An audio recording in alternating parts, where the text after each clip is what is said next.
भगवान शंकर के पूर्ण रूप काल भैरव। एक बार सुमेरु पर्वत पर बैठे हुए ब्रह्मा जी के पास जाकर देवताओं ने उनसे अविनाशी तत्व बताने का अनुरोध किया। शिवजी की माया से मोहित ब्रह्मा जी उस तत्व को न जानते हुए भी इस प्रकार कहने लगे, मैं ही इस संसार को उत्पन्न करने वाला स्वयंभू अजन्मा एकमात्र ईश्वर अनादि भक्ति ब्रह्मा घोर निरंजन आत्मा हूँ। मैं ही प्रवृत्ति और निवृत्ति का मूलाधार सर्वलीन पूर्ण ब्रह्मा हूँ।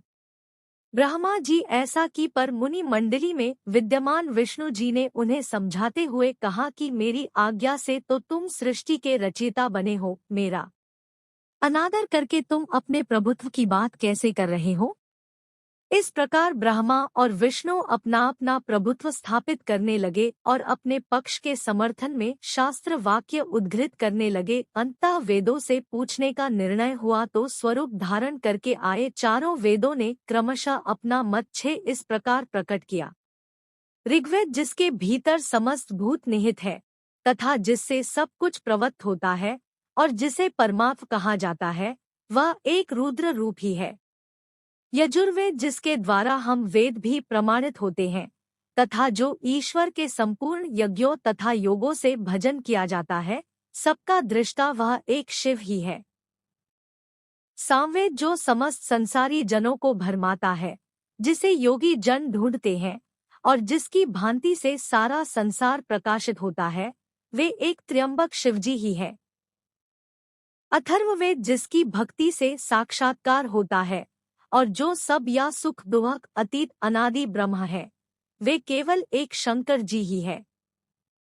विष्णु ने वेदों के इस कथन को प्रताप बताते हुए नित्य शिवा से रमण करने वाले दिगंबर पीतवर्ण धूली धूसरित प्रेमनाथ कुवेटाधारी सर्वावेष्टित वृपनवाही निहसंग शिवजी को पर ब्रह्म मानने से इनकार कर दिया। ब्रह्मा विष्णु विवाद को सुनकर ओंकार ने शिवजी की ज्योति नित्य और सनातन परब्रह्म बताया, परंतु फिर भी शिव माया से मोहित ब्रह्मा विष्णु की बुद्धि नहीं बदली।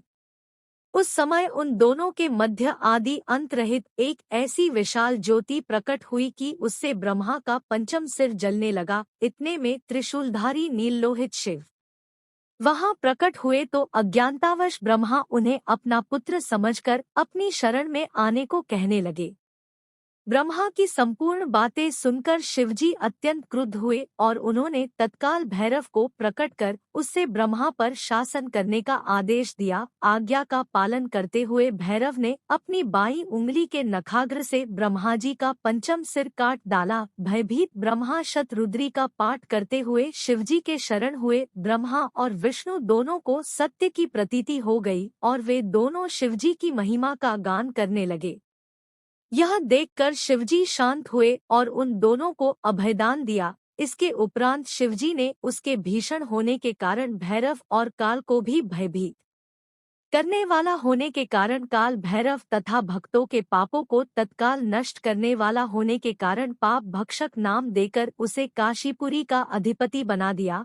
फिर कहा कि भैरव तुम इन ब्रह्मा विष्णु को मानते हुए ब्रह्मा के कपाल को धारण करके इसी के आश्रय से भिक्षावृत्ति करते हुए वाराणसी में चले जाओ। वहां उस नगरी के प्रभाव से तुम ब्रह्मा हत्या के पाप से मुक्त हो जाओगे।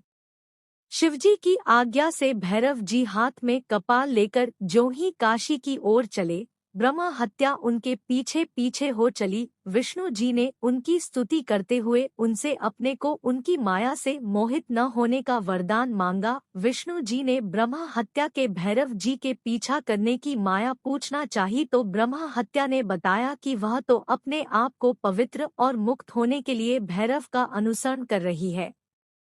भैरव जी ज्यों ही काशी पहुँचे त्यों ही उनके हाथ से चिमटा और कपाल छूटकर पृथ्वी पर गिर गया और तब से उस स्थान का नाम कपालमोचन तीर्थ पड़ गया।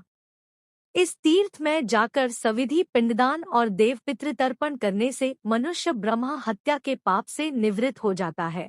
अगर आपको ये वीडियो पसंद आया हो तो वीडियो की लाइक करें और ऐसी ही और वीडियो देखने के लिए मेरे चैनल को सब्सक्राइब करें।